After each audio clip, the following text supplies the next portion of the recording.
Everyone, welcome back to my YouTube channel. दोस्तों, कैसे हैं आप सब? उम्मीद करती हूँ बहुत बढ़िया होंगे, मजे में होंगे। मैं भी बिल्कुल बढ़िया हूँ।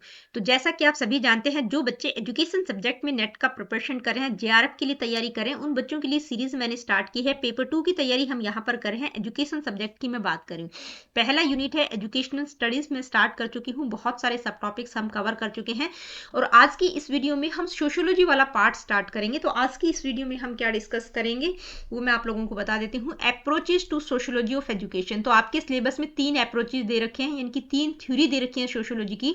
Symbolic, interaction, structural functionalism and conflict theory. इन तीनों को ही डिटेल में समझेंगे। अब इस टॉपिक को स्टार्ट करें उससे पहले आप लोगों को बता देती हूँ क्या कुछ हम इस यूनिट में से कवर कर चुके हैं। तो ये जो पहला पार्ट आपको दिखाई दे रहा है, contribution of Indian schools of philosophy, ये वाला कंप्लीट कर चुके हैं। Contribution of western schools of thoughts वाला भी कंप्लीट कर चुके हैं। इसके बाद हमने स्टार्ट किया था कंट्रीब्यूशन ऑफ थिंकर्स वाला टॉपिक, जिसमें आपके सिलेबस में नो थिंकर्स दिए गए हैं। तो ये नो के नो थिंकर्स मैं आप लोगों को 1 बाय 1 बिल्कुल डिटेल में कंप्लीट करवा चुकी हूँ। ठीक है, आज की इस वीडियो में हम ये सोशियोलॉजी वाला पार्ट स्टार्ट करेंगे। तो आज की इस वीडियो में approaches to sociology of education, जिसमें सिंबॉलिक, इंट्रैक्शन, स्ट्रक्चरल फंक्शनलिज्म और कॉन्फ्लिक्ट थ्योरी, तीनों को ही 1 बाय 1 डिटेल में समझेंगे। लेकिन सबसे पहले, क्योंकि सोशियोलॉजी की बात हो रही है, तो सबसे पहले हम बेसिक इंट्रोडक्शन जानेंगे सोशियोलॉजी के बारे में। तो चलिए स्टार्ट करते हैं। सबसे पहले बात करते हैं सोशियोलॉजी की मीनिंग एंड डेफिनेशन की, यानी कि सोशियोलॉजी का मतलब क्या है। ठीक है, अप्रोचेज पर पहुंचने से पहले हम बेसिक से स्टार्ट करेंगे कि भाई सोशियोलॉजी होती क्या है, इसकी कुछ डेफिनेशन, एजुकेशन और सोशियोलॉजी में क्या डिफरेंस होता है। ठीक है, और डिटेल में चीजें अगर आप देखना चाहते हैं तो एक और वीडियो मिल जाएगा आपको मेरे चैनल पर, सोशियोलॉजिकल बेसिस ऑफ एजुकेशन नाम से, जो कि आरआरबी, टीजीटी, पीजीटी की प्लेलिस्ट में भी मिल जाएगा, या सोशियोलॉजी की एक अलग से प्लेलिस्ट मिल जाएगी, वहां पर वो वीडियो आप लोगों को मिल जाएगा। ठीक है, सबसे पहले बात करते हैं मतलब क्या है सोशियोलॉजी का। तो देखिए, ये जो वर्ड है सोशियोलॉजी, 2 शब्दों के मेल से बना है, सोसाइटस और लोगस। ठीक है, 2 शब्दों के मेल से बना है। सोसाइटस जिसका मतलब है सोसाइटी, और लोगस का मतलब है साइंस और स्टडी। ठीक है, अब ये जो सोसाइटस शब्द है ये ग्रीक वर्ड है, ये आपको ध्यान रखना है, यहां से क्वेश्चन पूछा जाता है। ठीक है, और जो लोगस शब्द है वो लैटिन भाषा का शब्द है। ठीक है, सोसाइटस ग्रीक भाषा का शब्द है, जो लोगस है वो लैटिन भाषा का शब्द है। सोसाइटस का मतलब सोसाइटी और लोगस का मतलब साइंस और स्टडी। मतलब इसमें क्या किया जाता है, सोशियोलॉजी क्या है, scientific study of the society, यानी कि इसमें सोसाइटी का साइंटिफिक तरीके से अध्ययन किया जाता है। सोसाइटी और इंडिविजुअल के बीच में क्या रिलेशनशिप है उसको समझने की कोशिश की जाती है। अब ये जो वर्ड है सोशियोलॉजी, सबसे पहले किसके द्वारा यूज किया गया था, ऑगस्ट काम्टे के द्वारा, जो कि एक फ्रेंच फिलोसोफर हैं, जिन्होंने 1837 में इस शब्द का सबसे पहले प्रयोग किया था। तो हम फादर किसको मानते हैं सोशियोलॉजी का, ऑगस्ट कॉम्टे। अब ऑगस्ट कॉम्टे क्या कहते हैं कि जो सोशियोलॉजी है वो क्या है, सिंथेसिस ऑफ ऑल साइंसेज, यानी कि इसमें सभी विज्ञानों का समन्वय है और इसे समाज सुधार और समाज के पुनर्निर्माण के लिए इसका उपयोग किया जाता है। ठीक है, तो सोशियोलॉजी में सोसाइटी का साइंटिफिक तरीके से अध्ययन किया जाता है, सोसाइटी और इंडिविजुअल के बीच क्या रिलेशनशिप है उनको समझने की कोशिश की जाती है। आई होप आप लोगों को समझ आ गया होगा। अब सोशियोलॉजी क्या है, एक साइंस है, एक विज्ञान की तरह ही, एक विज्ञान के रूप में ही है। और सोशियोलॉजी को क्या कहा जाता है, यंगेस्ट सोशल साइंस कहा जाता है। ठीक है, यानी कि सबसे युवा सामाजिक विज्ञान किसको कहा जाता है, तो उस सोशियोलॉजी को कहा जाता है। क्यों कहा जाता है, क्योंकि इसका जो डेवलपमेंट है दूसरे विज्ञानों की तुलना में बाद में हुआ है। ठीक है, बाद में विकसित हुई है। कब इसकी शुरुआत हुई थी, कहां से हुई थी, तो आपको पता होना चाहिए कि 1876 से यूएसए से इसकी शुरुआत हुई थी। इसके बाद दूसरे देशों में, फ्रांस में, ग्रेट ब्रिटेन में, जो पहला विश्व युद्ध हुआ उसके बाद पोलैंड में, इंडिया में, इजिप्ट, ठीक है, 1947 में स्वीडन में, तो बाद में धीरे धीरे दूसरे कंट्रीज में भी इसका डेवलपमेंट हुआ। सबसे पहले यूएसए से इसकी शुरुआत हुई थी 1876 से। ठीक है, बहुत ज्यादा डिटेल में जाने की जरूरत नहीं, बेसिक चीजें पता होनी चाहिए। अब कुछ एक डेफिनेशंस भी मैंने इंक्लूड कर दी जाती हैं, क्योंकि आपके पेपर में कई बार डायरेक्टली डेफिनेशंस पूछ ली जाती है। तो जो इंपॉर्टेंट डेफिनेशंस थी वो मैंने यहाँ पर इंक्लूड कर दी है। एलेक्स एंकलेस क्या कहते हैं कि sociology is the study of system of social actions and their inter relations. देखिए, इसमें ना समझाने वाली या एक्सप्लेन करने वाली कोई चीजें हैं नहीं, बहुत सिंपल सी चीजें हैं, तो मैं सिर्फ आप लोगों को बता रही हूँ। सोशियोलॉजी क्या है, मतलब समाजशास्त्र क्या है, सामाजिक क्रियाएं, यानी कि जो सोशल एक्शंस है और उनका क्या इंटर रिलेशन, उनका पारस्परिक संबंधों का अध्ययन किया जाता है। ठीक है, समाजशास्त्र में सामाजिक क्रिया और उनके पारस्परिक संबंधों का अध्ययन किया जाता है। ऑगस्ट कॉम्टे, वार्ड, ब्लैकमर और गीडिंग क्या कहते हैं, sociology is the science of society. ये डेफिनेशन बहुत बार पूछी जाती है, स्पेशली ऑगस्ट कॉम्टे के साथ हम इसको रिलेट करते हैं। समाजशास्त्र समाज का का विज्ञान है, ठीक है, सोसाइटी से रिलेटेड है। गिलिन एंड गिलिन क्या कहते हैं, it is the study of interactions arising from the association of living beings, यानी कि ये क्या है, इसमें एक इंटरेक्शन होता है, मतलब ये इंटरेक्शंस को अध्ययन करता है जो कि लिविंग बींग्स हैं, जो कि ह्यूमन बींग्स हैं, यानी कि यह जीवित प्राणियों के पारस्परिक संबंधों से उत्पन्न होने वाली क्रियाओं का अध्ययन करता है कि ठीक है, मतलब लिविंग बींग्स आपस में एक दूसरे के साथ बातचीत करते हैं, तो वहां से जो इंटरेक्शन होता है उन चीजों का इसमें स्टडी किया जाता है। मैकक्लेवर पेज और एबल क्या कहते हैं, sociology is the study of nature of social relationship. आपको घूम फिरकर वही सोसाइटी सोशल रिलेशनशिप की ही बात आएगी, मतलब बेसिक चीजें वही हैं, ठीक है। सोशियोलॉजी क्या है, study of nature of social relationship, यानी कि समाज शास्त्र सामाजिक संबंधों के स्वरूप का अध्ययन है।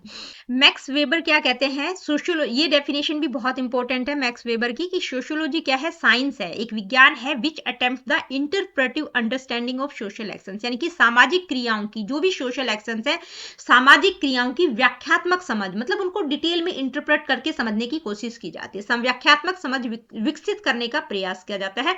तो कुछ ऐसी बात है नहीं यहाँ पर जो समझाने वाली हो, यानी कि सोसाइटी और इंडिविजुअल के बीच क्या रिलेशनशिप्स है, उन चीजों को समझने की कोशिश की जाती है। एजुकेशनल सोशियोलॉजी क्या है, तो ये दो शब्दों के मेल से बना है, एजुकेशन और सोशियोलॉजी, ठीक है। एजुकेशनल सोशियोलॉजी सोशियोलॉजी की ही एक ब्रांच है जिसमें एजुकेशन को सोसाइटी के साथ कनेक्ट करके समझने की कोशिश की जाती है, ठीक है। अब देखिए सोशियोलॉजी के फादर कौन है, ऑगस्ट कॉम्टे हैं, और एजुकेशनल सोशियोलॉजी के फादर कौन है ये भी आपको पता होना चाहिए। एक दो ही फैक्चुअल क्वेश्चन सोशियोलॉजी वाले पार्ट में आपको मिलेंगे। ई जॉर्ज पाइने, तो ई जॉर्ज पाइने को शैक्षिक समाजशास्त्र का जनक माना जाता है, ठीक है। फादर कौन है, ई जॉर्ज पाइने, एजुकेशनल सोशियोलॉजी को। अब वो क्या कहते हैं कि जो एजुकेशनल सोशियोलॉजी है वो क्या है, applied science in the field of sociology, यानी कि शैक्षिक समाजशास्त्र के क्षेत्र में एक अनुप्रयुक्त विज्ञान है, यानी कि जैसे सोशियोलॉजी के जो प्रिंसिपल्स हैं उनके द्वारा जो एजुकेशन की प्रैक्टिकल प्रॉब्लम्स और एजुकेशन सिस्टम को इंप्रूव किया जा सकता है, ठीक है, उसका प्रैक्टिकल इंप्लीकेशन एजुकेशन के द्वारा ही संभव है, ठीक है। तो एजुकेशनल सोशियोलॉजी क्या है, अप्लाइड साइंस है in the field of sociology. जैसे अगर हम एम्स ऑफ सोशियोलॉजी हैं, ठीक है, it emphasises that the AIIMS of sociology should be achieved through educational process. भाई सोशियोलॉजी की जो भी एम्स है कि समाज के ये एम्स हैं, ठीक है, सामाजिक समानता, लोकतांत्रिक मूल्य, ठीक है, स्वतंत्रता, समानता, इन सब चीजों की हम बात करते हैं, तो ये जो सोशियोलॉजी की एम है इनको आप कैसे अचीव कर सकते हैं, थ्रू एजुकेशन, ठीक है। तो जो सोशियोलॉजी की एम्स है उनको हम शिक्षा के द्वारा अचीव कर सकते हैं, ठीक है। तो एजुकेशन सोशियोलॉजी क्या है, अप्लाइड ब्रांच है सोशियोलॉजी की। अब जैसे हम बात करें कि भाई जैसे सोशियोलॉजी का एक एम है कि अंधविश्वास कुरीतियों को जड़ से खत्म करना है, तो अब वो कैसे, ये तो सोशियोलॉजी का एक एम है, इसको कैसे अचीव किया जा सकता है, थ्रू एजुकेशनल प्रोसेस, कि भाई बच्चों में साइंटिफिक एटीट्यूड को डेवलप करना है, नैतिक विकास, वैल्यू एजुकेशन, मतलब उनका जो बिल्कुल सोचने समझने का अंदाज है वो किसके थ्रू चेंज होगा, एजुकेशन के थ्रू। तो जो सोशियोलॉजी की एम्स है वो किसके थ्रू हम अचीव कर सकते हैं, एजुकेशन के थ्रू। एजुकेशन के द्वारा ही छात्रों की सोच बदली जा सकती है और उसके आधार पर जो भी सोशियोलॉजिकल एम्स हैं उनको हम अचीव कर सकते हैं, ठीक है। मतलब educational sociology practical branch, practical या अप्लाइड ब्रांच हम कह सकते हैं, ठीक है। रिलेशनशिप क्या है एजुकेशन और सोशियोलॉजी का, तो भाई रिलेशनशिप एजुकेशन और सोशियोलॉजी दोनों आपस में बहुत कनेक्टेड हैं, दोनों एक दूसरे को इन्फ्लुएंस करते हैं। एजुकेशन सोशियोलॉजी को प्रभावित करती है, सोशियोलॉजी एजुकेशन को प्रभावित करती है। जैसे हम एजुकेशन की बेसिस की बात करें तो तीन आधार हैं एजुकेशन के, सोशियोलॉजी, साइकोलॉजी और फिलॉसफी। जैसे हम रिलेशनशिप की बात करते हैं फिलॉसफी और एजुकेशन की, तो दोनों में गहरा संबंध है, ठीक है, एक ही सिक्के के दो पहलू है, एक के बगैर दूसरा अधूरा है। जैसे साइकोलॉजी और एजुकेशन की बात करते हैं, दोनों एक दूसरे के ऊपर इंटरडिपेंडेंट है, उसी तरह से सोशियोलॉजी और एजुकेशन भी इंटरडिपेंडेंट है, दोनों में गहरा संबंध है, ठीक है। The sociology of education scientifically studies social progress and patterns with in the education system. मतलब सोशियोलॉजी क्या है, शैक्षिक समाजशास्त्र क्या करता है, शिक्षा प्रणाली में, ठीक है, सामाजिक प्रगति और संरचनाओं का वैज्ञानिक अध्ययन करता है, ठीक है। सोशियोलॉजी ऑफ एजुकेशन क्या है, educational sociology, sociology of education scientific study करता है सोशल प्रोग्रेस और पैटर्न्स की, किसके थ्रू, एजुकेशन सिस्टम के थ्रू। एजुकेशन के द्वारा इन सारी चीजों को स्टडी किया जाता है। एजुकेशन विदाउट सोशियोलॉजी क्या है, like a vehicle without wheels, यानी कि समाजशास्त्र के बिना सोशियोलॉजी, क्योंकि समाज में जो चीजें हो रही हैं वो आपके एजुकेशन प्रोसेस में भी झलकती है। जो एजुकेशन है वहां से समाज का भी टेम्परामेंट चेंज होता है, ठीक है, सोसाइटी में भी बदलाव आता है, तो दोनों एक दूसरे के ऊपर इंटरडिपेंडेंट है। तो एक बहुत इंपॉर्टेंट कोटेशन है कि एजुकेशन विदाउट सोशियोलॉजी, की भाई जो एजुकेशन है बिना समाजशास्त्र के कैसे है, अ व्हीकल विदाउट व्हील, एक व्हीकल जिसके पहिए नहीं है, और सोशियोलॉजी विदाउट एजुकेशन, यानी कि सोशियोलॉजी बिना शिक्षा के कैसी है, like a body without a soul, यानी कि एक बॉडी जिसमें आत्मा ही नहीं है। तो दोनों का गहरा संबंध है, दोनों एक दूसरे से कनेक्टेड है, एक दूसरे को इन्फ्लुएंस करती है। तो ये अभी हमने सोशियोलॉजी होती क्या है, सोशियोलॉजी की डेफिनेशन, सोशियोलॉजी और एजुकेशन का क्या रिलेशनशिप है, उसको हमने समझा। ठीक है, क्योंकि सोशियोलॉजिकल अप्रोचेस पढ़ने से पहले सोशियोलॉजी के बारे में बेसिक इन्फॉर्मेशन आपको होनी चाहिए। अब हम आते हैं अप्रोचेज पर। ठीक है, तो तीनों के तीनों अप्रोचेज आज की इस वीडियो में ही कवर करेंगे, बिल्कुल डिटेल में चीजें रहेंगी। सबसे पहले हम बात करेंगे सिंबॉलिक इंट्रक्शनिज्म की। ठीक है, 3 थ्योरी दी गई है, तीनों को वन बाय वन डिस्कस करेंगे। सबसे पहले सिंबॉलिक इंट्रक्शनिज्म यानी कि प्रतीकात्मक अंत्यक्रियावाद, हिंदी में हम क्या कहेंगे, प्रतीकात्मक अंत्यक्रियावाद।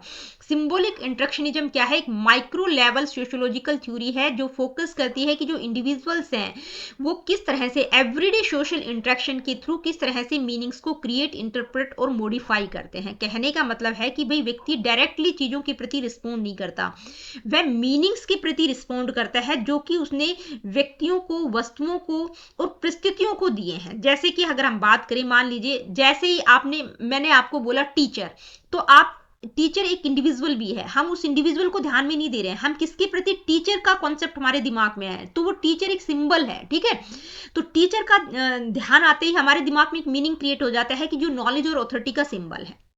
ठीक है, तो हम टीचर तो एक पर्सन भी है, उसके प्रति हम रिएक्ट नहीं करें, उसका जो मीनिंग है टीचर का, उसके प्रति हम रिएक्ट करें, टीचर के साथ हम उसी प्रकार का व्यवहार करेंगे। तो कहने का मतलब क्या है कि जो सिंबॉलिक इंटरेक्शनिज्म है वो किस पर, कि भाई एवरीडे सोशल इंटरेक्शन में जो दैनिक वार्तालाप होता है उसमें हम मीनिंग्स के प्रति रिस्पॉन्ड करते हैं जो कि लोगों ने खुद क्रिएट किए हैं, और इन मीनिंग्स को आप इंटरप्रेट भी कर सकते हैं और उनको मॉडिफाई भी किया जाता है, ये फिक्स्ड नहीं है। ठीक है, अब इस थ्योरी का कोर इंफेसिस क्या है, मतलब किस चीज पर इंफेसाइज करती है, तो ये थ्योरी किस चीज को इंपॉर्टेंस देती है, सिंबल्स, लैंग्वेज और शेयर्ड मीनिंग्स को। ठीक है, कहती है कि भी सिंबल्स, लैंग्वेज और शेयर्ड मीनिंग ही ह्यूमन बिहेवियर और सोशल रियलिटी को शेप करते हैं, यानी कि उनका हमारे जीवन में बहुत महत्व है। जैसे हमने बात की सिंबल्स की, ठीक है, सिंबल्स, लैंग्वेज और शेयर्ड मीनिंग्स। सिंबल्स की अगर हम बात करें तो जैसे रेड लाइट, कहीं पर भी आप जा रहे हैं, रेड लाइट आ गई, आपको स्टॉप होना है, ये आपको भी पता है। ठीक है, तो ये क्या है, ये सिंबल है। अगर नेशनल फ्लैग की अगर बात करें तो नेशनल फ्लैग किसको सिंबलाइज करता है, नेशन की रिस्पेक्ट और नेशनल यूनिटी को सिंबलाइज करता है। नेशनल एंथम अगर आपको कहीं पर सुनाई दे जाता है, आप खड़े हो जाते हैं। ठीक है, वो सिंबलाइज करता है कि भी आप अपने देश की रिस्पेक्ट के रूप में। ठीक है, तो ये थ्योरी यही कहती है कि सिंबल्स, लैंग्वेज और शेयर्ड मीनिंग्स ह्यूमन बिहेवियर और सोशल रियलिटी को शेप करते हैं। बेसिक प्रोपोजिशन क्या है इस थ्योरी की, तो ये थ्योरी क्या कहती है, individuals act on the basis of meaning that objects, people and situations hold for them, यानी कि ये थ्योरी यही कहती है कि भाई हम डायरेक्टली रिस्पोंड नहीं करते हैं, हम मतलब मीनिंग्स के प्रति रिस्पोंड करते हैं जो कि जो लोगों को, ऑब्जेक्ट्स को, उन सिचुएशंस को दिया गया है। ठीक है, जैसे these meanings are continuously form, developed and altered through interaction with others. और ये जो मीनिंग दिए गए हैं ये फिक्स नहीं होते, ये चेंज होते रहते हैं इंटरेक्शन के थ्रू, दूसरों के साथ जैसे इंटरेक्शन करते हैं तो इनमें चेंजेस होता रहता है। अब इसको एक एग्जाम्पल से समझते हैं। अब एग्जाम्पल के तौर पर अगर हम बात करें, जैसे मोबाइल फोन को ही ले लीजिए। ठीक है, मोबाइल फोन की बात करें तो 15 साल पहले जो मोबाइल किसी के पास होता था तो वो लग्जरी लाइफ को शो करता था, एक विलासिता का साधन था।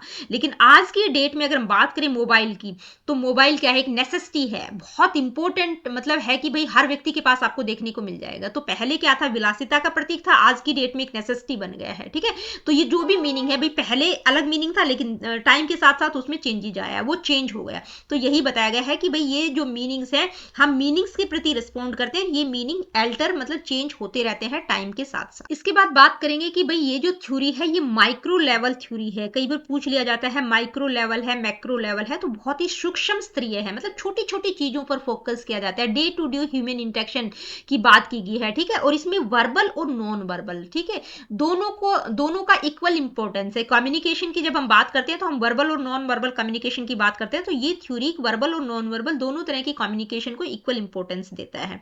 अब हमने बात की कि माइक्रो लेवल फोकस है, क्योंकि माइक्रो लेवल इसलिए कहा गया है कि इसको मतलब लार्ज इंस्टीट्यूशन या लार्ज सिस्टम की बात हम नहीं कर रहे, बिल्कुल डे टू डे लाइफ की बात करें कि व्यक्ति किस तरह से इंटरेक्ट कर रहा है। जैसे अगर आप स्माइल करते हैं तो स्माइल क्या है, एक सिग्नल देता है कि भाई आप एक फ्रेंडशिप का सिग्नल मान सकते हैं। किसी भी संदर्भ में आप बात करें, किसी ने कुछ पूछा और आपने स्माइल कर दिया तो वो उसको पॉजिटिव वे में लेगा। इसी प्रकार से मान लीजिए एक टीचर है, मतलब बिल्कुल आपको आपको बिल्कुल गुस्से में देख रही है, तो बाहें चढ़ा के आपको देख रही है, तो आपको लग रहा है कि वार्निंग का सिग्नल है कि टीचर को बहुत गुस्सा आ रखा है। आप किसी को रिस्पेक्ट दे रहे हैं, गुड मॉर्निंग बोल रहे हैं, good morning ma'am, good morning sir, तो सोशल एटिकेट्स को बताता है। ठीक है, तो ये थ्योरी किस पर फोकस करती है? Small interaction. ठीक है, मतलब स्मॉल स्केल इंटरेक्शन की बात की गई, छोटे स्तर पर बातचीत हो रही है। अब हमने कम्युनिकेशन की बात की, तो देखिए कम्युनिकेशन में ये थ्योरी वर्बल और नॉन वर्बल दोनों तरह की कम्युनिकेशन को इक्वल इंपॉर्टेंस देता है। वर्बल में जैसे आप ने टीचर आई क्लास में, आपने गुड मॉर्निंग बोला, good morning sir, good morning, ठीक है, ये वर्बल कम्युनिकेशन है। टीचर क्लास में एंटर करिए, आप बच्चे खड़े हो जाते हैं, आप लोगों ने देखा भी होगा, तो ये नॉन वर्बल कम्युनिकेशन है कि भी आप रिस्पेक्ट दे रहे हैं टीचर को। ठीक है, तो ये थ्योरी वर्बल और नॉन वर्बल दोनों तरह की कम्युनिकेशन को इक्वल इंपॉर्टेंस देती है। इसके बाद अगर हम बात करें इस थ्योरी के फाउंडर कौन है, किसने इसको, इस टर्म को क्वाइन किया था, और फादर किसको माना जाता है, ये भी आपको पता होना चाहिए। तो जॉर्ज हर्बर्ट मीड, दो लोगों का नाम आपको ध्यान में रखना है, जॉर्ज हर्बर्ट मीड और एक है ब्लूमर। ठीक है, तो पहले बात कर लेते हैं जॉर्ज हर्बर्ट मीड की। Is considered a founder of symbolic interactionism, यानी कि इनको, जॉर्ज हर्बर्ट मीड को फाउंडर, फादर माना जाता है सिंबॉलिक इंटरेक्शनिज्म का।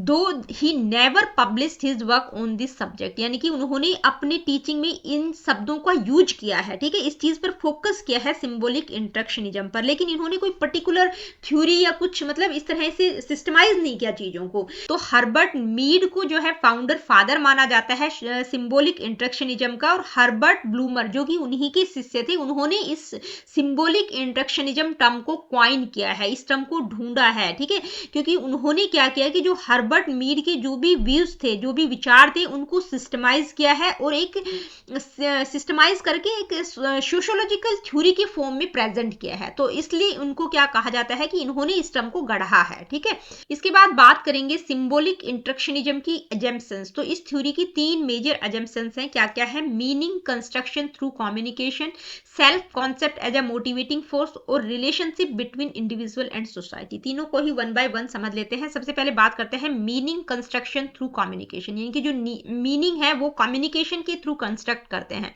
Individuals construct meanings through the process of communication, यानी कि जब हम एक दूसरे के साथ बातचीत करते हैं तो वहां से मीनिंग क्रिएट होता है। ठीक है, जैसे अगर हम बात करें कि एक क्लास है, क्लास में अगर कोई बच्चा हैंड रेज करता है, तो वो क्या है, मतलब किस तरह से वो कम्युनिकेशन का को कंस्ट्रक्ट कर रहा है कि टीचर को तुरंत पता चल जाएगा कि किसी बच्चे ने हैंड रेज किया है तो वो कुछ बोलना चाह रहा है। ठीक है, तो कम्युनिकेशन के थ्रू मीनिंग कंस्ट्रक्शन हो रहा है, वर्बल या नॉन वर्बल दोनों ही हो सकते हैं। इसके अलावा अगर हम बात करें रेड लाइट की, हम पीछे भी बात करते हैं, किसको सिंबलाइज करते हैं कि भाई हमें पता चल जाता है जैसे ही रेड लाइट होगी हमें रुकना है, क्योंकि ये नियम सोसाइटी ने क्रिएट किया है। ठीक है, सोसाइटी इस नियम के साथ एग्री करती है। दूसरा है self concept as a motivating force, यानी कि the self concept plays a crucial role in guiding and motivating human behaviour, यानी कि जो आत्म अवधारणा है मानव व्यवहार को प्रेरित और निर्देशित करती है। यानी कि सेल्फ कॉन्सेप्ट का मतलब आपकी खुद की धारणा, अपने बारे में आपका क्या कॉन्सेप्ट है, अपने बारे में आपकी क्या इमेज है, आप अपने बारे में क्या सोचते हैं, वो चीज भी व्यक्ति को गाइड करती है, मोटिवेट करती है।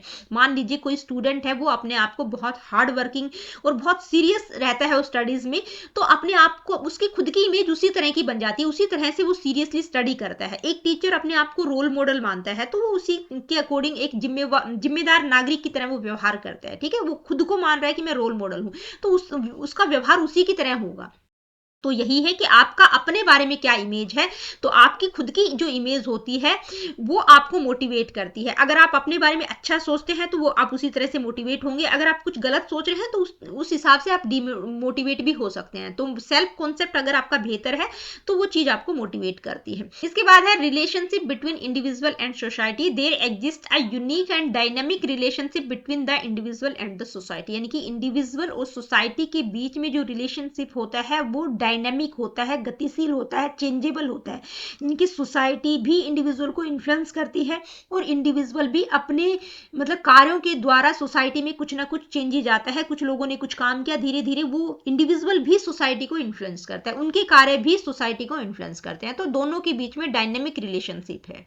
इसके बाद बात करेंगे प्रिंसिपल्स की, सिंबॉलिक इंटरेक्शनिज्म के कुछ बेसिक प्रिंसिपल्स हैं, तो इनको मैं वन बाय वन बता देती हूँ। सबसे पहला है ह्यूमन थॉट, यानी कि जो ह्यूमन थिंकिंग है वो unique to humans and is safe through social interactions. मतलब हर व्यक्ति के अपने विचार होते हैं, यूनिक होते हैं, क्योंकि इंडिविजुअल डिफरेंसेस एग्जिस्ट करते हैं, लेकिन ये क्या कहते हैं कि जो मानव विचार हैं केवल मनुष्यों में पाए जाते हैं, और सामाजिक संपर्क सोशल इंटरेक्शन के थ्रू ही तो हमारे थॉट्स डेवलप होते हैं, समाज में हम किस तरह से व्यवहार कर रहे हैं, मतलब आपस में बातचीत करके ही हमारे जो थॉट है वो सोशल इंटरेक्शन के थ्रू डेवलप होते हैं। इसके बाद है मीनिंग क्रिएशन, तो जो मीनिंग्स हैं वो लर्न शेयर्ड और मॉडिफाई किए जाते हैं थ्रू इंटरेक्शन, यानी कि जो अर्थ है वो अंतः क्रिया के माध्यम से सीखे जाते हैं, साझा किए जाते हैं और परिवर्तित किए जा सकते हैं, उनको चेंज भी किया जा सकता है। जैसे अगर हम बात करें एक स्कूल यूनिफॉर्म की, सारे के सारे बच्चे स्कूल में यूनिफॉर्म पहन के जाते हैं क्योंकि डिसिप्लिन होना बहुत जरूरी है, ठीक है, सबके लिए कंपलसरी है, तो वो सिंबलाइज करते हैं डिसिप्लिन को। लेकिन वही यूनिफॉर्म अगर आप स्कूल से बाहर पहन के रखते हैं तो उसका कोई ऐसा मीनिंग नहीं है, तो मीनिंग क्रिएट किए जाते। इसके बाद है माइक्रो लेवल फोकस, जो कि हम बात ही कर चुके हैं कि भाई ये थ्योरी जो है स्मॉल इंटरेक्शन पर फोकस करती है, ठीक है, फंक्शनली जो मार्क्सिज्म की तरह मैक्रो लेवल नहीं है,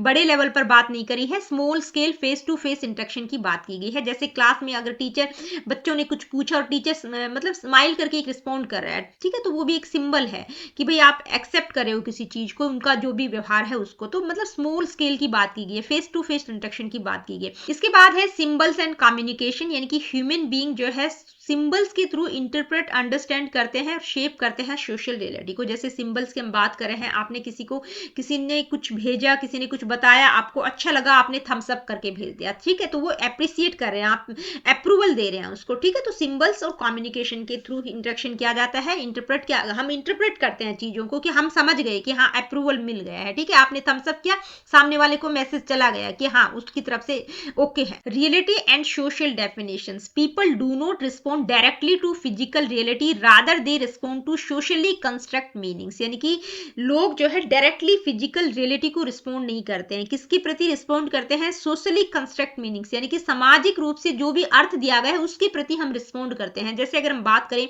मान लीजिए मनी की बात करें, तो मनी क्या है, मतलब कोई भी नोट है वो एक कागज का टुकड़ा है, लेकिन अगर उस पर लिखा हुआ है 500 रुपए, ठीक है, मतलब समाज ने उसको वैल्यू दी है 500, 1000, 2000, 20, 30, 40, ठीक है, तो वो वैसे तो फिजिकली अगर हम बात करें तो क्या है, कागज का टुकड़ा है, लेकिन सोशली कंस्ट्रक्ट मीनिंग क्या है कि भाई वो 500 रुपए का नोट है, तो हम उसके प्रति रिस्पॉन्ड करते हैं, ठीक है।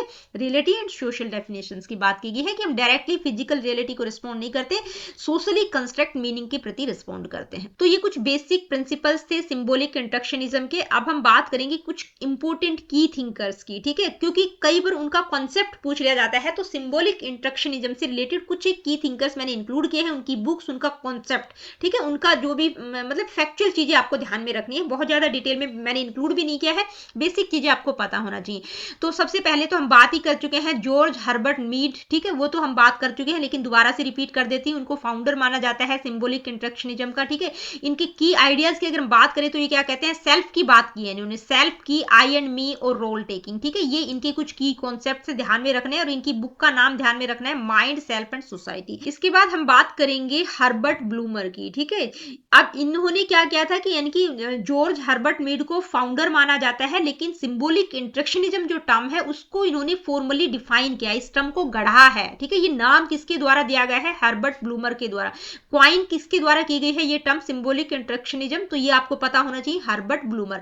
फाउंडर पूछा जाए तो जॉर्ज हर्बर्ट मीड है, और ये उन्हीं के शिष्य थे हर्बर्ट ब्लूमर, इन्होंने इस टर्म को गढ़ा है, क्योंकि उनके विचारों को सिस्टमाइज करने वाले कौन थे, हर्बर्ट ब्लूमर थे, ठीक है।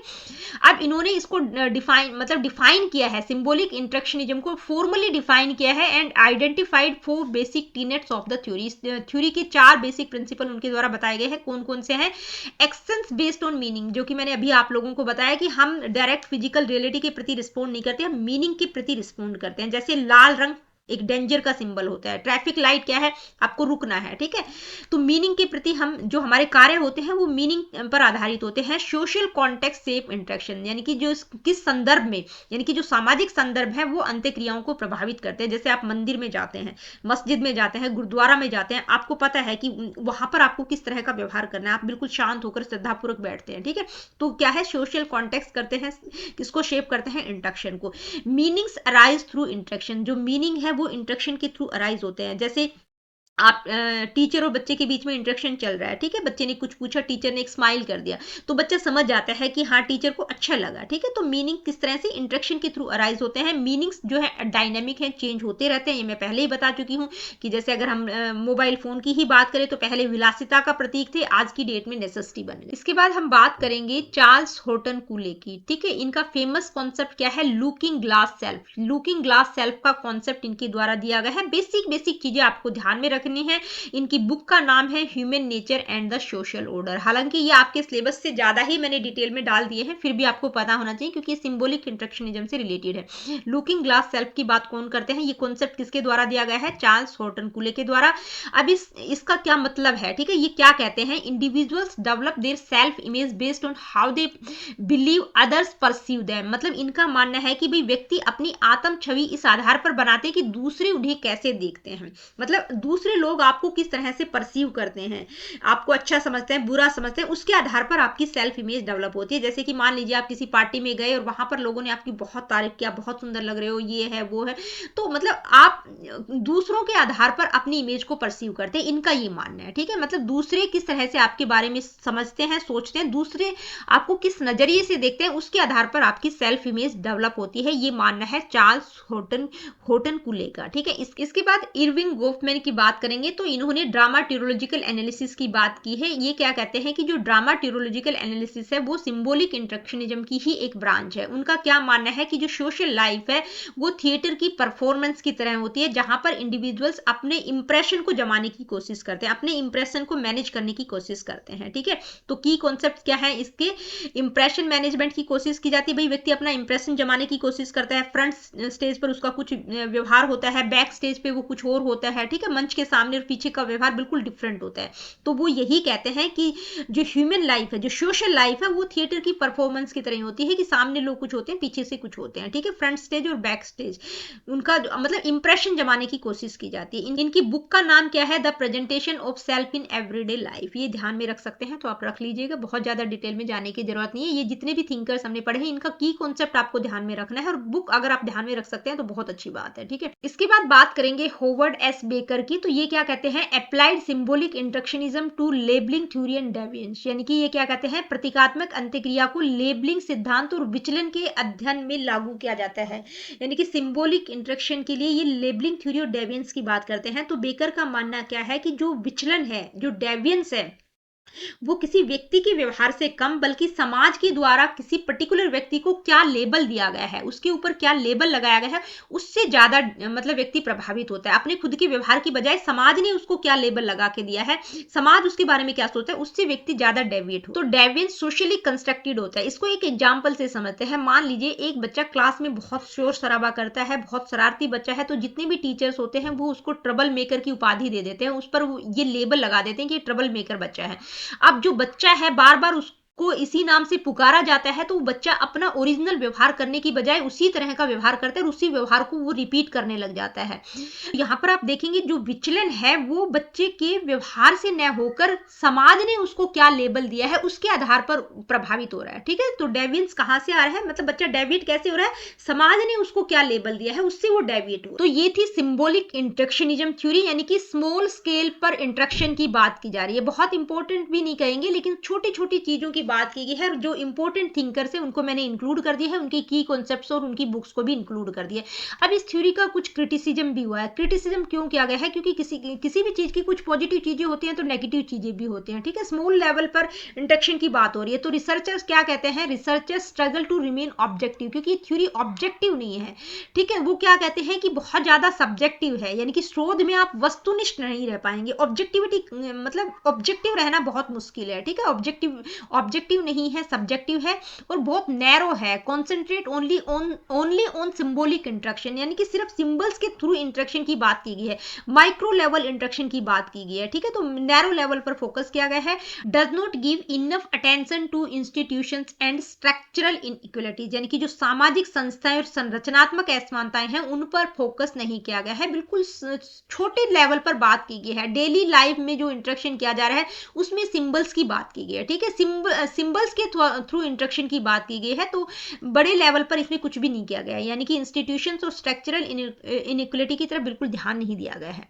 तो ये सिंबॉलिक इंटरेक्शनिज्म थ्योरी का क्रिटिसिज्म है कि भाई किसी भी चीज की पॉजिटिव चीजें होती हैं तो उसके कुछ ना कुछ नेगेटिव एस्पेक्ट्स भी होते हैं। इसके बाद हम बात करेंगे स्ट्रक्चरल फंक्शनल थ्योरी की। ठीक है, आपके सिलेबस में स्ट्रक्चरल फंक्शनल थ्योरी के नाम से दिया हुआ है, डायरेक्टली ये नाम दिया हुआ है। ठीक है, इसको हम फंक्शनलिज्म या स्ट्रक्चरल फंक्शनल थ्योरी के नाम से भी जानते हैं। हिंदी में हम कहेंगे संरचनात्मक कार्यात्मक सिद्धांत। अब फंक्शनलिज्म या स्ट्रक्चरल फंक्शनल थ्योरी क्या कहती है? ये एक थ्योरेटिकल अप्रोच है जो कहता है कि जो सोसाइटी है वो एक स्ट्रक्चर की तरह है। ठीक है, एक संरचना की तरह है जो कि इंटर रिलेटेड पार्ट से मिलकर बना है, यानी कि इसमें बहुत सारे पार्ट जुड़कर एक स्ट्रक्चर तैयार किया गया है। ठीक है, जो कि जितने भी इंडिविजुअल सोसाइटी में रहते हैं उनकी जितनी भी बायोलॉजिकल और सोशल नीड्स है उनको पूरा करता है।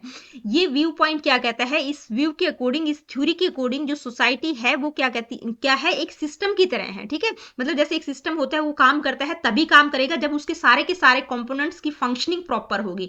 तो ये थ्योरेटिकल एस्पेक्ट क्या कहता है, ये थ्योरेटिकल अप्रोच क्या कहता है कि भाई सोसाइटी एक सिस्टम की तरह है जिसमें डिफरेंट डिफरेंट कंपोनेंट्स है, वो इकट्ठा मिलकर काम करते हैं। तभी जब वो इकट्ठा मिलकर काम करेंगे और उनकी फंक्शनिंग प्रॉपर रहेगी तभी सोशल ऑर्डर और स्टेबिलिटी को मेंटेन किया जा सकता है। अब फंक्शनलिज्म के बारे में अलग अलग लोगों के अपने अपने व्यूज हैं। हर्बर्ट स्पेंसर क्या कहते हैं? ये एक इंग्लिश फिलोसोफर और बायोलॉजिस्ट हैं हर्बर्ट स्पेंसर। वो क्या कहते हैं कि जो ये सोसाइटी की तुलना किससे करते हैं? ह्यूमन बॉडी से। यानी कि जिस तरह से हमारी बॉडी में जितने भी ऑर्गन्स हैं वो सारे मिलकर इकट्ठा काम करते हैं तभी बॉडी की फंक्शनिंग प्रॉपर रहती है। अगर किसी एक भी बॉडी पार्ट में कोई कमी आ जाती है तो हमारी बॉडी में कुछ ना कुछ प्रॉब्लम हो जाती है। हम भी जानते हैं बॉडी प्रॉपर तरीके से काम नहीं कर पाती है। ठीक है, हमारा पूरा का पूरा ध्यान उस पार्ट पर ही रहता है।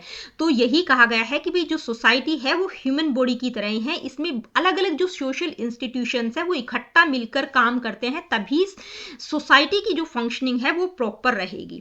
अब ये सोशल इंस्टीट्यूशंस की बात करते हैं कि भाई अलग अलग सोशल इंस्टीट्यूशंस है वो इकट्ठा मिलकर काम करते हैं। अब ये सोशल इंस्टीट्यूशंस कौन कौन से हैं, इसमें क्या क्या आ जाएगा? तो जैसे गवर्नमेंट हो गया, ठीक है, एजुकेशन सिस्टम हो गया, फैमिली हो गया, हेल्थ केयर हो गया, रिलीजन हो गया, इकोनॉमी हो गया। ये सारे आपस में इंटरडिपेंडेंट पार्ट्स हैं सोसाइटी के। एक में भी कुछ प्रॉब्लम आएगी तो दूसरा प्रभावित होता है उस चीज से। अगर एग्जाम्पल के तौर पर हम बात करें, जैसे हमने कहा ना कि ये जितने भी सोशल इंस्टीट्यूशंस है, तो जैसे अगर हम फैमिली की बात करें तो फैमिली क्या है? फैमिली हमें इमोशनल सपोर्ट प्रोवाइड करती है। बच्चे का प्राइमरी सोशलाइजेशन फैमिली से ही होता है। ठीक है, बच्चे की बायोलॉजिकल नीड्स फैमिली के थ्रू पूरी होती हैं। इसके अलावा अगर हम गवर्नमेंट की बात करें तो गवर्नमेंट क्या करती है? भी लॉज और ऑर्डर को मेंटेन करती है, सिक्योरिटी को इंश्योर करती है। ठीक है, लाइफ को रेगुलेट करती है। एजुकेशन सिस्टम क्या करता है? एजुकेशन क्या करती है? स्किल्स नॉलेज प्रोवाइड करती है। ठीक है, फ्यूचर रोल्स के लिए हमें तैयार करती है, जॉब्स के लिए हमें प्रिपेयर करती है। हेल्थ केयर मेडिकल सिस्टम क्या करता है? हेल्थ से रिलेटेड सुविधाएं प्रदान की जाती है। रिलीजन क्या करता है? मोरल वैल्यूज को प्रमोट करता है। इकोनॉमी क्या करती है? रिसोर्सेज और एम्प्लॉयमेंट प्रोवाइड करती है जो कि सर्वाइवल के लिए बहुत जरूरी है। तो ये जितने भी, इसके अलावा और बहुत सारे सोशल इंस्टीट्यूशंस हैं। ये एग्जाम्पल के तौर पर हमने बात की है। तो जितने भी सोशल इंस्टीट्यूशंस हैं अगर वो प्रॉपर तरीके से मिलकर काम करते हैं, उनकी फंक्शनिंग प्रॉपर रहती है तो सोसाइटी में स्टेबिलिटी बनी रहती है। ठीक है, तो ये हर्बर्ट स्पेंसर के व्यू हैं कि भाई जो स्ट्रक्चरल फंक्शनलिज्म है वो क्या है, किस तरह से काम करती है। तो सोसाइटी को उन्होंने ह्यूमन बॉडी से कंपेयर किया है। जैसे हमारी बॉडी के पार्ट्स मिलकर, अगर हमारी बॉडी के जितने भी ऑर्गन्स हैं वो सही तरीके से काम करेंगे, उनकी फंक्शनिंग सही रहती है तो हमारी बॉडी प्रॉपर तरीके से काम करती है। अगर एक भी सिस्टम में खराबी आ जाती है तो बॉडी में प्रॉब्लम हो जाती है। उसी तरह से सोसाइटी के जितने भी सोशल इंस्टीट्यूशंस हैं अगर वो प्रॉपर तरीके से उनकी फंक्शनिंग रहती है तो मतलब पूरा का पूरा सिस्टम सही रहता है, स्टेबल रहता है, सोसाइटी में स्टेबिलिटी बनी रहती है। अगर एक भी पार्ट में कुछ प्रॉब्लम आ जाती है, एक भी किसी पर्टिकुलर इंस्टीट्यूशन में कोई कमी आ जाती है तो पूरा का पूरा एंटायर फंक्शनिंग अफेक्ट होती है। ठीक है, इसके बाद बात करेंगे एमिल दुर्खिम की। अब एमिल दुर्खिम का क्या कॉन्ट्रीब्यूशन है, वो क्या कहते हैं? तो उन्होंने जो है स्पेंसर के आइडियाज को ही आगे एक्सप्लेन किया है कि किस तरह से सोसाइटी चेंज और सर्वाइव करती है ओवर अ टाइम पीरियड। ठीक है, उनका मानना है कि जो सोसाइटी है वो एक कॉम्प्लेक्स सिस्टम है और उसमें जो इंटर रिलेटेड और इंटरडिपेंडेंट पार्ट्स हैं वो मिलकर काम करते हैं ताकि स्टेबिलिटी को मेंटेन किया जा सके। Society is held together by, यानी कि जो सोसाइटी है वो शेयर्ड वैल्यूज, लैंग्वेज, नॉर्म्स और सिंबल्स, यानी कि समाज जो है साझा मूल्यों, भाषा, मानदंड और प्रतीकों से मिलकर, प्रतीकों से एकजुट रहता है। मतलब इन सारी चीजों का रोल है। ठीक है, लैंग्वेज, नॉर्म, सिंबल्स, ये सारी चीजों का अहम रोल है सोसाइटी को एकजुट रखने में। टू स्टडी सोसाइटी, तो ये क्या कहते हैं कि सोसाइटी को स्टडी करने के लिए इन्होंने क्या कहा है कि सोशल फैक्ट्स को समझना बहुत जरूरी है। तो सोशल फैक्ट्स क्या है? सोशल फैक्ट का मतलब क्या है? अब दुर्खिम के अकॉर्डिंग सोशल फैक्ट्स क्या है? तो ये क्या कहते हैं कि जो सोशल फैक्ट्स है वो बाहरी एक्सटर्नल शक्तियां हैं जो व्यक्ति के व्यवहार को नियंत्रित करती हैं और समाज में सामाजिक व्यवस्था और उसकी स्टेबिलिटी को मेंटेन रखती हैं। ठीक है, अब सोशल फैक्ट्स की जब ये बात करते हैं तो ये क्या कहते हैं कि जो इंडिविजुअल्स है वो इंडिविजुअल्स मेकअप सोसाइटी, यानी कि समाज किससे बनता है, व्यक्तियों से बनता है। लेकिन समाज का अध्ययन करने के लिए सोशल फैक्ट्स को समझना जरूरी है। इन्होंने किसकी बात की, सोशल फैक्ट्स पर बहुत ज्यादा इंफोसाइज किया है।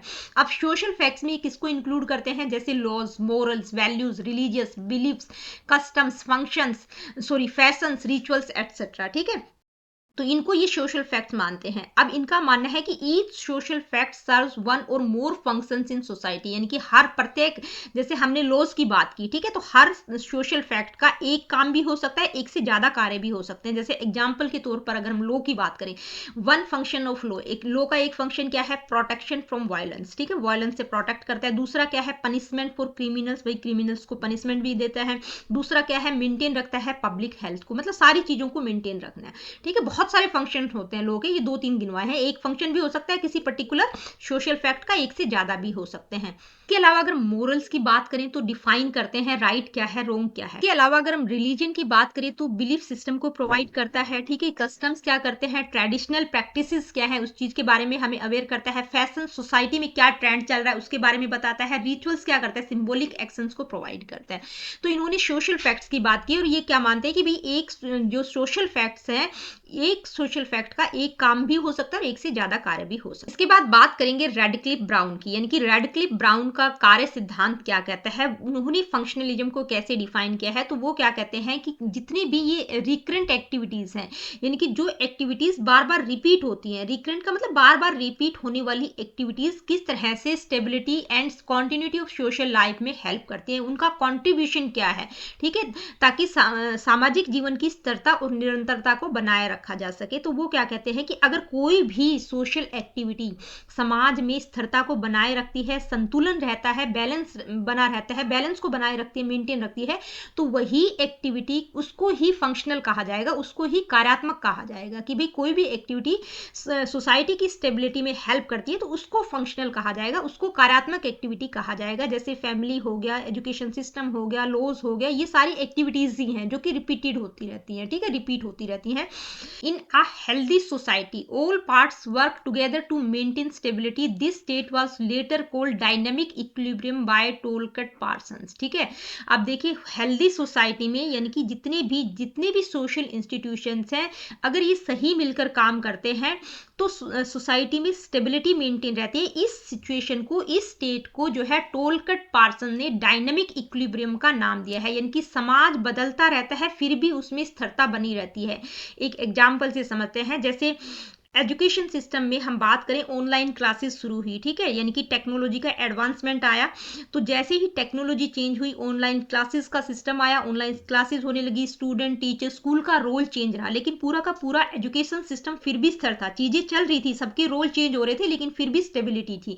तो इस सिचुएशन को उन्होंने डायनेमिक इक्विलिब्रियम का नाम दिया है कि भाई समाज बदल रहा है फिर भी उसमें स्थिरता बनी हुई है। इसके बाद बात करेंगे रॉबर्ट मर्टन की। उन्होंने मैनिफेस्ट और लेटेंट फंक्शंस की बात की, यानी कि प्रत्यक्ष और अप्रत्यक्ष कार्यों की बात की है। Merton argued that social processes have multiple functions. Merton के अनुसार जो सामाजिक क्रियाएं हैं उनके अनेक कार्य हो सकते हैं।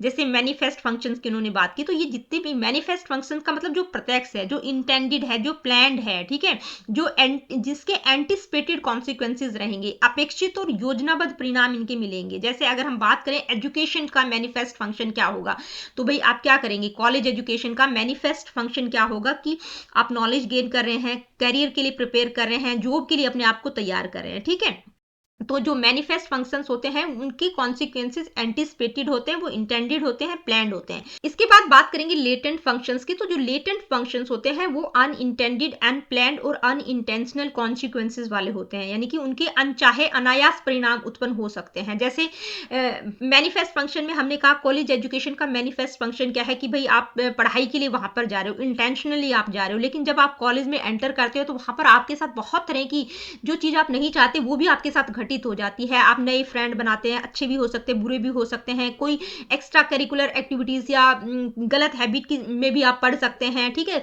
कोई अपना गर्लफ्रेंड बॉयफ्रेंड बना लेता है, तो बहुत सारे चीजें ऐसी होती हैं अनइंटेंशनली जो कि आपने सोचा भी नहीं था, और उनके अनायास या अनचाहे परिणाम भी आ सकते हैं।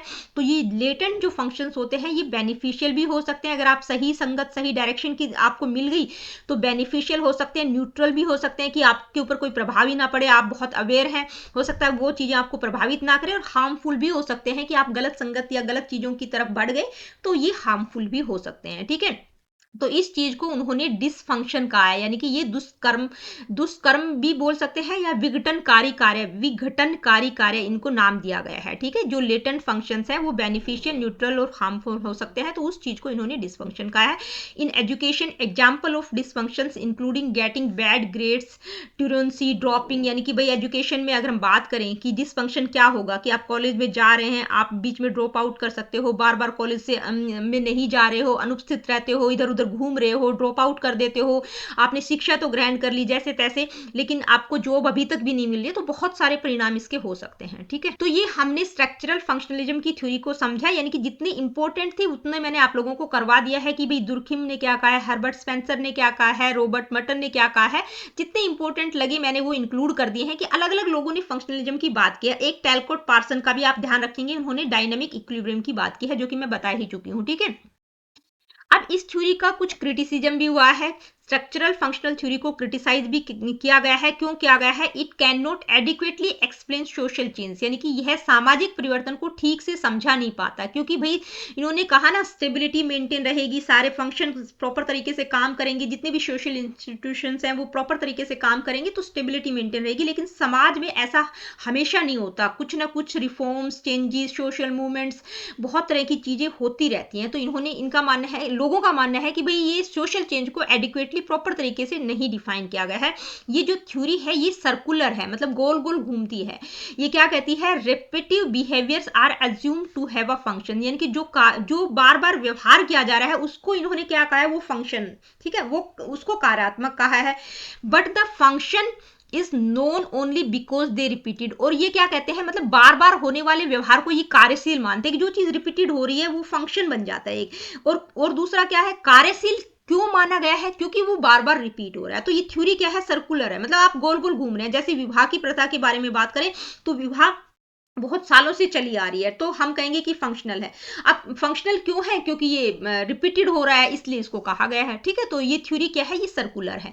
डिसफंक्शंस में continue even if they serve no useful purpose which contradicts the theory. भाई सारी चीजें स्टेबिलिटी रहेगी, सब कुछ प्रॉपर तरीके से फंक्शनिंग रहेगी। कहा ना कि जितने भी सोशल इंस्टीट्यूशंस हैं, इंटर रिलेटेड पार्ट्स है, वो सारे प्रॉपर तरीके से काम करेंगे तो समाज में, सोसाइटी में स्टेबिलिटी बनी रहेगी। लेकिन ऐसा कुछ भी नहीं है। कॉन्ट्राडिक्शन कहाँ होता है कि भाई स्टेबिलिटी बनी रहती है, चीजें चल रही हैं, ठीक है, हम कह रहे हैं कि सोसाइटी में स्टेबिलिटी है, लेकिन फिर भी कुछ ना कुछ ऐसे कार्य होते रहते हैं। जैसे अगर हम बात करें चाइल्ड लेबर की, वो अब भी मौजूद है, ठीक है। चाइल्ड लेबर के अलावा करप्शन हो गया, जेंडर इनइक्वलिटी हो गया, तो ये सारे काम होते रहते हैं। मतलब ये सारी चीजें, ये जो दुष्परिणाम है ये हैं, ठीक है। डिसफंक्शन मतलब विघटनकारी प्रभाव होते रहते हैं, ठीक है। Many sociologist believe functionalism has limited use as a micro level theory but today is useful in mid level analysis, यानी कि बहुत सारे सोशियोलॉजिस्ट कहते हैं कि भाई ये माइक्रो लेवल की थ्योरी नहीं है, ठीक है। यानी कि छोटे लेवल पर हम बात कर सकते हैं, ग्लोबल लेवल पर इसको हम नहीं कह सकते। हाँ, मिड लेवल पर एनालिसिस, मिड लेवल की जो भी फंक्शंस है, एजुकेशन है, रिलीजन है, वैल्यूज है, मतलब जो छोटे लेवल, छोटे भी नहीं कहेंगे, मतलब बीच के लेवल की बात की गई है, ठीक है। माइक्रो लेवल की भी नहीं कही गई है और मैक्रो लेवल की थ्योरी भी नहीं कह सकते। कुछ सोशियोलॉजिस्ट का मानना है ये मिड लेवल एनालिसिस के लिए उपयुक्त। तो ये स्ट्रक्चरल फंक्शनल थ्योरी का कुछ क्रिटिसिज्म भी हुआ है, क्योंकि कुछ पॉजिटिव चीजें होती हैं तो नेगेटिव एस्पेक्ट्स भी साथ में ही रहते हैं। अब बात करेंगे कॉन्फ्लिक्ट थ्योरी की, यानी कि संघर्ष सिद्धांत क्या कहता है, ठीक है। अब इस कॉन्फ्लिक्ट थ्योरी को मेनली हम कार्ल मार्क्स के साथ एसोसिएट करते हैं। अब कॉन्फ्लिक्ट थ्योरी है क्या? कॉन्फ्लिक्ट थ्योरी एक सोशियोलॉजिकल पर्सपेक्टिव है जो ये कहता है कि भाई जो सोसाइटी है उसमें हमेशा कॉन्फ्लिक्ट चलता रहता है, उसमें हमेशा संघर्ष की स्थिति बनी रहती है। क्यों बनी रहती है? क्योंकि सोसाइटी में लिमिटेड रिसोर्सेज हैं, जितने भी रिसोर्सेज हैं, चाहे वो टेंजिबल रिसोर्सेज हो, इनटेंजिबल रिसोर्सेज हो, वो लिमिटेड हैं, जिसके कारण लोग उनको प्राप्त करने की इच्छा रखते हैं, कंपटीशन, लोगों में, समूहों में, ग्रुप में, इंडिविजुअल्स में कंपटीशन की सिचुएशन बनी रहती है, कॉन्फ्लिक्ट की सिचुएशन बनी रहती है, क्योंकि हर कोई उनको पाने की कोशिश करता है।